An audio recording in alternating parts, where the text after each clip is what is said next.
Hello, good morning, सुप्रभात students. आशा करती हूँ आप सब बहुत अच्छे होंगे। मेरा नाम है प्रतिमा पांडे और आप लोग मैथ्स की क्लास पढ़ रहे हैं। मैथ्स की क्लास में चैप्टर नंबर 4 हम लोग स्टार्ट कर चुके थे और ये आज तीसरा पार्ट है। हम लोग पढ़ रहे थे graphical representation of linear equation in two variable. दो चरों वाले रैखिक समीकरण का आलेख को आलेख में कैसे प्रदर्शित करते हैं वो हम पढ़ रहे थे। तो उससे रिलेटेड एक्सरसाइज हम पढ़ते हैं।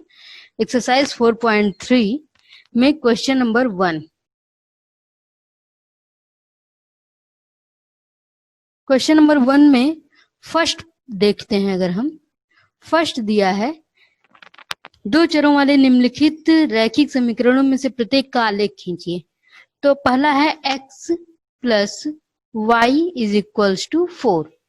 एक बार फिर से देख लीजिए कैसे करते हैं। तो यहाँ पर हम पहले टेबल बनाते हैं। टेबल क्या बनाते हैं, यहाँ x लिख लिया, यहाँ पर y लिख लिया और x की वैल्यू खुद से अज्यूम करते हैं और उसके रिस्पेक्ट में y की वैल्यू फाइंड आउट करते हैं। तो अगर यहाँ पर x की वैल्यू 0 ले लेंगे तो क्या हो जाएगा, 0 plus y is equals to 4। इसका मतलब आ गया y इज इक्वल्स टू 4। तो x की वैल्यू 0 तो y की वैल्यू आ गई 4। x की वैल्यू अगर हम 1 ले लेते हैं तो 1 plus y is equals to 4। तो y की वैल्यू आ गई 4 माइनस 1 3। x की वैल्यू 1, y की वैल्यू 3। एक्चुअली में बस 2 पॉइंट्स ही पर्याप्त होते हैं किसी भी ग्राफ को खींचने के लिए। आप चाहिए तो कुछ और भी पॉइंट्स ले सकते हैं। यहाँ पे y की वैल्यू अगर हम 0 ले लें तो y की वैल्यू 0 ले लेंगे तो x plus 0 is equals to 4। So x is equals to 4। This is x is equals to 4, x is equals to 4, y is equals to 0 and x is equals to 4। So अब हमारे पास points क्या हैं, अब हम इसको ordered form में लिख दें। तो दिस इज 0, 4, 1, 3 एंड 4, 0। अब इन पॉइंट्स को हमें एक्स वाई एक्सिस पे नोट करना है। तो सबसे पॉइंट्स यहाँ पर हम कॉर्नर में लिख लेते हैं। ये 0, 4, 1, 3 एंड 4, 0। तो 0, 4 जहां पे 0 ये पहला एक्स एक्सिस होता है और सेकंड वाला वाई एक्सिस होता है।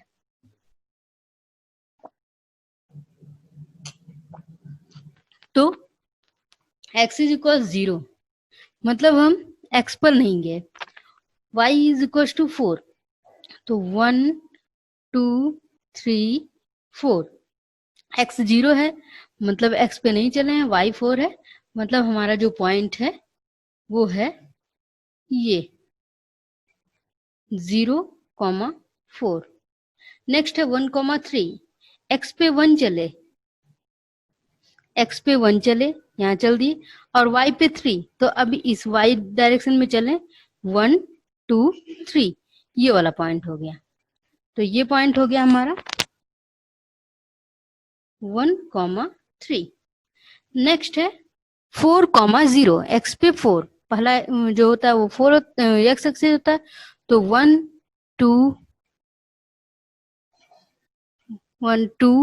3, 4।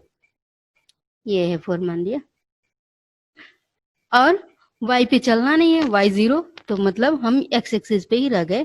तो ये हमारा पॉइंट हो गया 4, 0। अब ये 3 पॉइंट्स को मिलाते हुए हमें लाइन ड्रॉ करनी है। अगर हम केवल 2 पॉइंट्स भी लेते तो भी वही लाइन आती। 3 पॉइंट लेंगे तो भी ये तीनों पॉइंट से होती हुई एक लाइन जाएगी। ये ऐसे, ये सीधी लाइन जाएगी। एक्चुअली मुझसे थोड़ी सी कर्व्ड हो रही है। तो आप इसको जो है ग्राफ पेपर एक आता है, ग्राफ पेपर की पतली सी कॉपी आती है, उसे ले लीजिएगा और उस पे बनाइएगा ग्राफ। ओके, सो ये हो गया फर्स्ट का क्वेश्चन नंबर फर्स्ट। अब उसके बाद जो बचे हुए 3 हैं वो आप खुद से ट्राई करेंगे। नेक्स्ट मैं क्वेश्चन नंबर 2 पे चलती हूँ। क्वेश्चन नंबर 2, बिंदु 2, 14 से होकर जाने वाली दो रेखाओं के समीकरण लिखिए। यहाँ पर दिया है एक बिंदु 2, 2, 14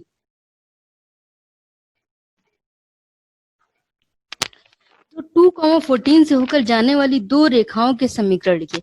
तो सबसे पहले अगर हम देखते हैं कि कोई एक पॉइंट है और अगर हम देखना चाहें कि इससे कितनी रेखाएं जा सकती हैं, तो ये पॉइंट है, इससे एक लाइन जा चली गई, दूसरी लाइन चली गई, इससे ये तीसरी लाइन चली गई। इस तरह से हम देखें, ये भी इसी से जा रही है। इस तरह से हम देखें तो इससे अनंत रेखाएं जा सकती हैं। किसी एक बिंदु से होकर जाने वाली रेखाओं की संख्या अनंत होती है। ठीक है, तो आपसे पूछा जा रहा है कि एक पॉइंट से होकर जाने वाली किन्हीं दो रेखाओं के, तो अनंत है तो कोई दो रेखाओं का समीकरण तो हम लिख ही सकते हैं। तो ये बड़ा खास है, इसको ध्यान दीजिएगा, क्योंकि ऐसे क्वेश्चंस में थोड़ा सा कंफ्यूजन बन सकता है आप लोग को। तो एक पॉइंट है 2,14 और इससे होके जाने वाली दो रेखाओं के समीकरण चाहिए। ठीक है, तो अगर हम देखें x प्लस वाई, ये एक, अगर ये जो लाइन है, एक ऐसा समीकरण बनाना चाह रहे हैं जो इस पॉइंट से होके जाए, तो x के जगह अगर 2 रखें और y की जगह 14 रखें, तो 2 प्लस 14 क्या हो जाएगा? 16।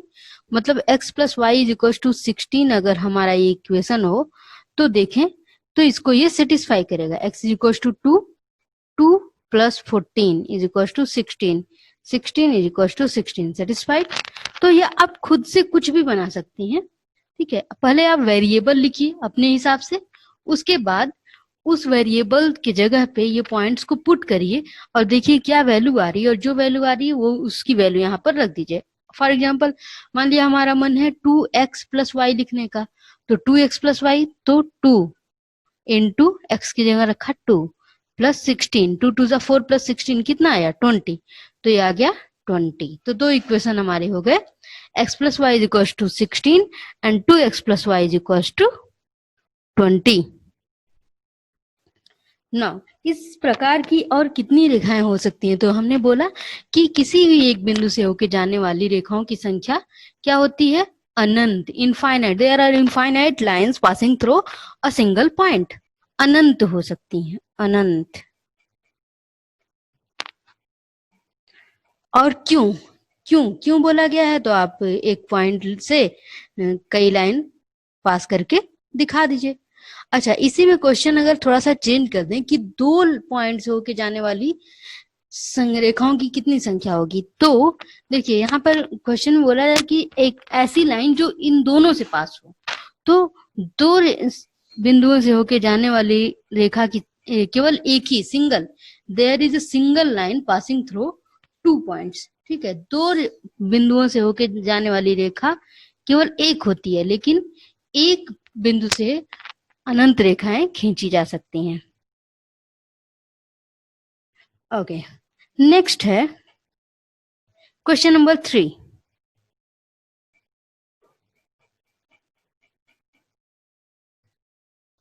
यदि बिंदु 3,4, 3,4 समीकरण 3y is equal to ax plus 7 के आलेख पर स्थित है। ये पॉइंट है 3,4। ये किस पर है? समीकरण 3y plus is equal to ax plus 7 के आलेख पर स्थित है। मतलब कि इसका कोई, इस लाइन का कोई एक ग्राफ होगा, ऐसा कुछ मान लिया ये ग्राफ है, और इस पे ये पॉइंट 3,4 लाई करता है। तो ए का मान ज्ञात कीजिए। तो इसका मतलब पहले समझिए कि किसी भी बिंदु का किसी रेखा पर स्थित होने का क्या मतलब है। अगर यह बिंदु इस रेखा पर, ये समीकरण है, और समीकरण से हमने देखा यहाँ पर कोई भी समीकरण टू वेरिएबल के का अगर हम कोई भी लीनियर इक्वेशन लेंगे तो उससे जो उसका जो आलेख मिलेगा वो एक कोई भी एक रेखा ही होगी। ठीक है, कुछ और नहीं हो सकता, किसी भी तरीके की रेखा होगी लेकिन रेखा ही होगी। तो किसी बिंदु का किसी भी रेखा पर स्थित होने का मतलब होता है कि वह बिंदु उस समीकरण को संतुष्ट करता है। एक बार मैं फिर से बोल रही हूँ, किसी भी बिंदु का किसी रेखा पर स्थित होने का यही मतलब होता है कि वह बिंदु उस रेखा के समीकरण को संतुष्ट करता है। अर्थात x के जगह अगर हम 3 रखें और y के जगह 4 रखें तो ये पूरा का पूरा इक्वेशन सेटिस्फाई होना चाहिए। So let us put 3 into 4 is equals to A into 3 plus 7. So this is equals to 12 is equals to 3A plus 7. 7 को LHS में ले आए तो 12 minus 7 is equals to 3A. 12 minus 7, 5 is equals to 3A. So अब A की value क्या हो जाएगी? A is equals to 5/3. So A is equals to 5/3. A की वैल्यू पूछा था.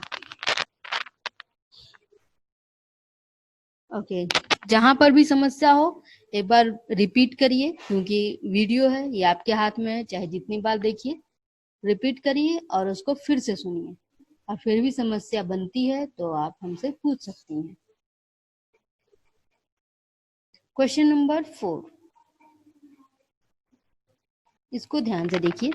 एक नगर में टैक्सी का किराया निम्नलिखित है. ये क्वेश्चन बिल्कुल ऐसा है, अगर कभी आपने ओला से सफर किया हो तो उसमें क्या होता है कि बेस फेयर अलग होता है, उसके बाद पर किलोमीटर का फेयर अलग होता है. कोई भी टैक्सी जो होता है, यहाँ ऑटो की बात नहीं कर रहे हैं, टैक्सी जो होती है कार वाली, तो उससे जब सफर करते हैं तो बेस फेयर मतलब कि आप बस बैठ जाओ और जाके आधा किलोमीटर पे ही या 4 कदम के बाद भी उतर जाओ तो एक बेस फेयर होता है. जैसे मान लिया 50 उसने बेस फेयर रखा है तो वो 50 आपसे ले लेगा. ठीक है, ये नहीं कि अगर वो 10 रुपीज पर किलोमीटर उसने बोल रखा है कि भैया मेरा प्राइस है 10 रुपीज पर किलोमीटर, तो 10 रुपीज ही लेगा, नहीं.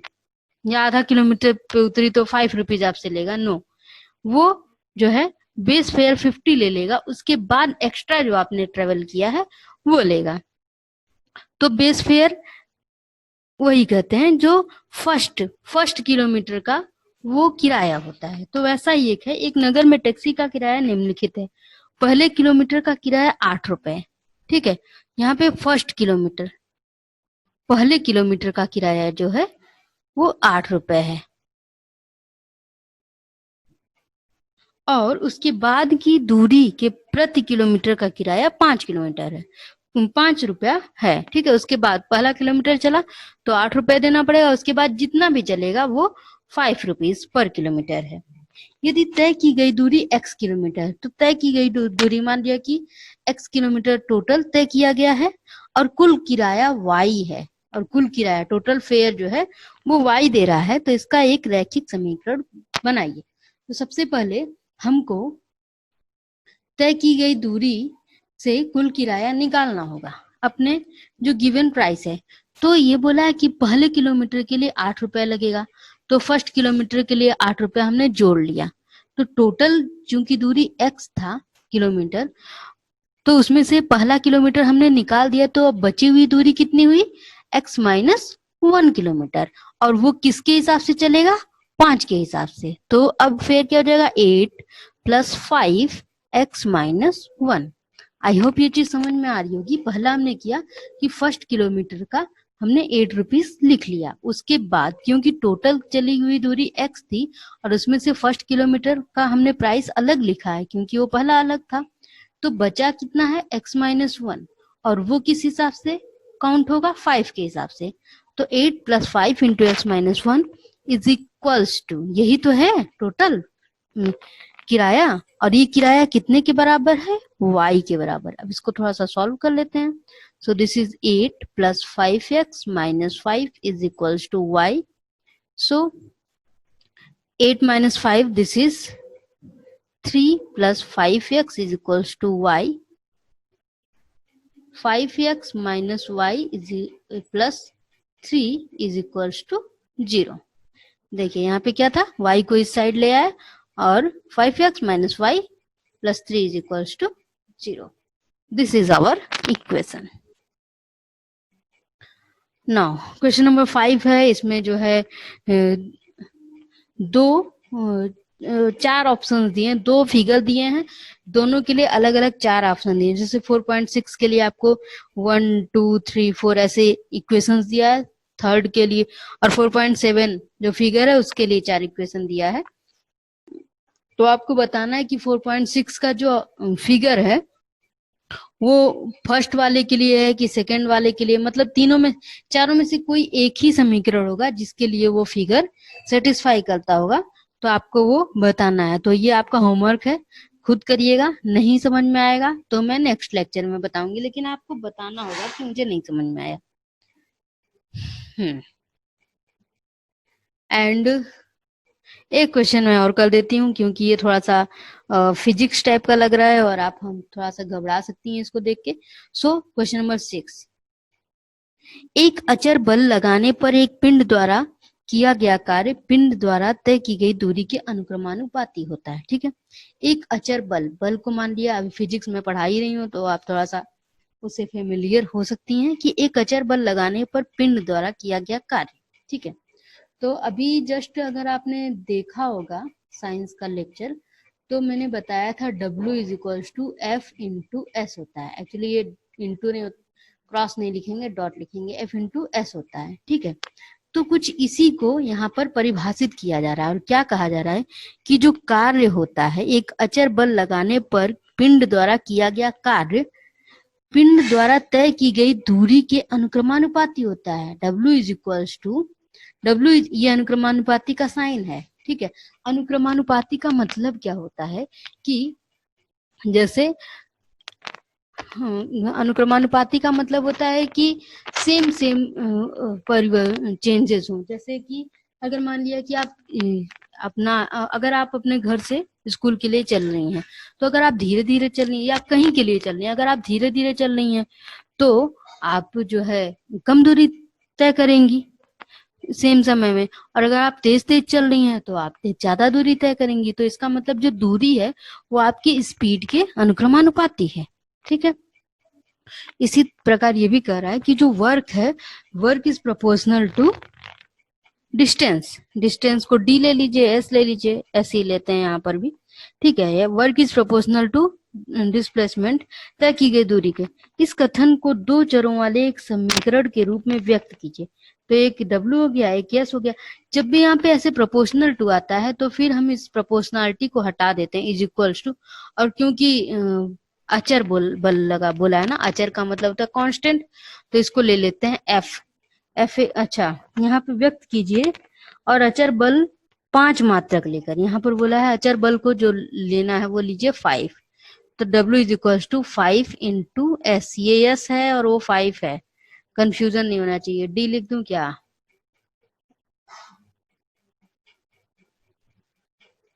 डी से डिस्टेंस, तो W is equals to 5D। So W minus 5D is equals to 0। अच्छा, इसको फिर से पढ़ते हैं। इस कथन को दो चरों वाले एक समीकरण के रूप में व्यक्त कीजिए। जी हमने व्यक्त कर दिया। ठीक है, और अचर बल 5 मात्रक लीजिए, लिया, और इसका आलेख खींचिए। अब इसका आलेख आप लोग की जिम्मेदारी है, ये मैं नहीं खींचने वाली हूँ, you have to do it. यदि पिंड द्वारा तय की गई दूरी 2 मात्रक हो। ठीक है, अब बोल रहा है कि अगर दूरी 2 मात्रक है, d इज इक्वल्स टू 2 है, तो W का मान बताइए। तो यहाँ पे हमने लिख दिया W minus 5 into 2 is equals to 0। So W is equals to क्या हो गया? 10। तो 2 के करस्पॉन्डिंग वर्ग कितना आ गया? 10। इसी तरह आप d इज इक्वल्स टू 0 पे भी निकाल सकती हैं।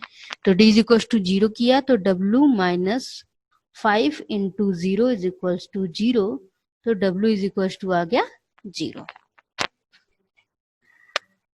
तो आई होप ये चीज आपको समझ में आई होगी। और क्वेश्चन नंबर 7 एंड देन 8, ये क्वेश्चंस, तो जितने क्वेश्चंस छूटे हैं वो आपके होमवर्क हैं। और प्लीज इस पूरे चैप्टर को लगाइए, मेरे साथ लगाइए, आप सभी लगाइए। जिसको भी जो भी प्रॉब्लम हो बेहिचक मुझसे पूछ सकती हैं। ठीक है, तो आप इसको करिए। जब तक आप पूछेंगे नहीं तब तक मुझे नहीं पता चलेगा कि आपको समझ में आ रहा है या नहीं आ रहा है, और आप नहीं पूछेंगी तो मैं ऐसे ही बढ़ती चली जाऊंगी। तो आज के लिए इतना ही रखते हैं। ये पूरा एक्सरसाइज जितना बताया है उतना, और जो नहीं बताया सब आपका होमवर्क है, आपको कॉपी में करना है। सो अपना ध्यान रखिए। जय हिंद, जय भारत।